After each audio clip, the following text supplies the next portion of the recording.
Почитуване беше тоа спортот и за крај уште еден краток, се надевам и информативен доволно разговор за вас околу медиацијата, каков правен апарат станува збор. Зборуваме накратко со председателот на Комората на медиатори на Македонија, господин Слави Младиновски.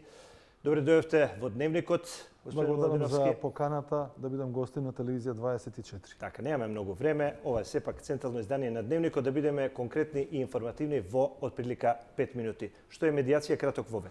Медиација е посредување меѓу две страни кои го решаваат спорот врз база на интересот на страните, а медиаторот им помага. Им помага. Како трета неутрална страна. Како трета неутрална се спомнува тоа веќе подолго време назад, од 2000 и некоја година, меѓутоа не заживеа или што е проблемот? Законот прв пат е донесен 2006 до 2013 година беше изменет. Податоците говореа дека тој концепт што беше тогаш беше неефикасен.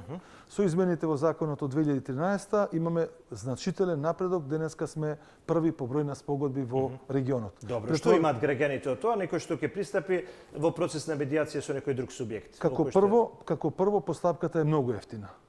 Добро. Како второ, постапката е ултра кратка. Значи зборуваме за 1 до 5 дена во споредба со 300 или 400 денови во редовна судска постапка. Така, значи вие настапувате како еден чекор пред една можност, можност би кажале за спогодба, меѓутоа во какви случаи? Претпоставувам не може да се примени во било каква постапка, да. проблем. Дефинирано е во Законот за медиација, десетина области се присутни за медиацијата, работни спорови, спорови од мала вредност, стопански спорови, спорови од делот на образование, на екологија и така натаму. Значи сите овие спорови каде што имате и парично побарување, посебно го потенцирам за работните спорови, се медиабилни или медиаторот може да биде поканет да посредува меѓу две страни. Добро, правници сте? Според Законот за медиација, медиатор може да биде лице со завршено високо образование, а не е услов да биде правник. Не е услов. Сега доаѓа до некој конфликт, претпоставувам, со адвокатската комора, бидејќи можеби вие настапувате пред, се јавува сега еден субјект правен, да кажеме, во механизмот до правдата кој што е пред адвокатите и со можност за полесно доаѓање до правдата на граѓаните, да кажеме. Зборот конфликт јас не би го користел во случајот, бидејќи во Комората на медиатори имаме адвокати и напротив, тие се равноправни со сите други медиатори. Меѓутоа, за што станува збор? До периодот до 2016 година во Република Македонија имаше 200 медиатори, а само 100 предмети. Така. Сега со новото поставување на Комората, каде што се полага испит и се добива лиценца, имате 46 медиатори и 2000 спогодби. Да. Што е негацијата од нивна страна? Зошто им пречите? Ајде да кажеме ако не е конфликт. Така, државата даде можност на граѓаните, со оглед дека со владата подпишува меморандум за соработка, медиацијата во работни спорови и во спорови од мала вредност, како и од стопански спорови, да биде задолжителен обид. Тоа значи, правните субјекти пред да одат во постапка во суд би требало да се обратат на медиатор и да го решат спорот. Имате навистина многу спорови со мала вредност.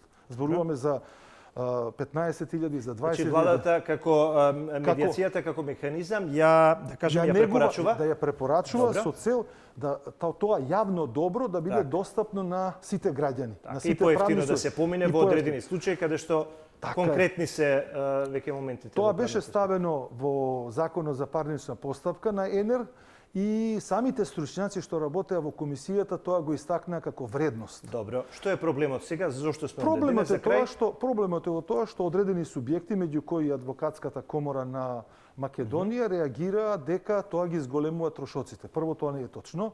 Еве само ќе ви дам со пример. 1000 предмети да бидат во 2021 година, ако нашиот просек на постигнување спогодба е над 50%, тие предмети не завршуваат во судот. Со самиот чин вие имате само 500 предмети.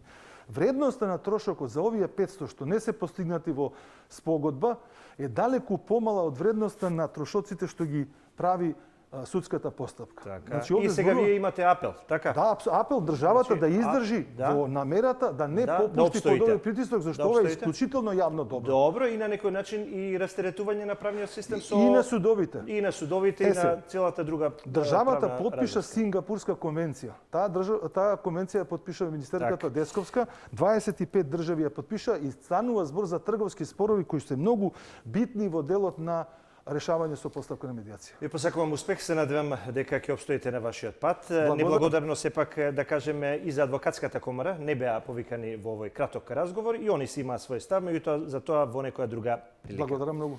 Поздрави до вас, почитувани, тука завршуваме и со дневникот, останете со нашата програма.